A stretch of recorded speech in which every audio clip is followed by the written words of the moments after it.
'n besluit gemaak om baie meer consistent te wees. Jy weet, ek het 'n eye-opener gekry. Die goed raak duurder by die dag. Op die einde van die dag het ons almal maar daai ekstra inkomste nodig. En wat beter dan nou as 'n 100% wins. Met elke kliënt jou eie aanlyn besigheid, jy werk ongeveer 2 ure 'n dag. Die lewe raak duurder, groceries gaan op.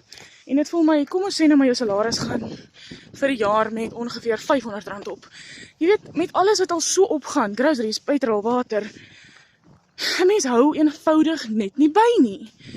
En ek het hierdie besigheid begin, en jy weet, wat nou regtig vir my amazing is, ons volg nou 'n 30-day growth. So in hierdie 30 dae, yes, you watch the space. Dit gaan groei.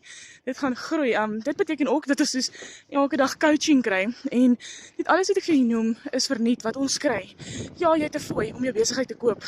Maar as 4 verskillende opsies. Daar's klein opsies, daar's groot opsies.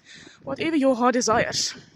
Soos jy ook voel dat dit veel moeilik is om by alles uit te kom en jy wil jou eie aanlyn besigheid hê. Kom in vir my onder maandeinde en ek wys jou hoe.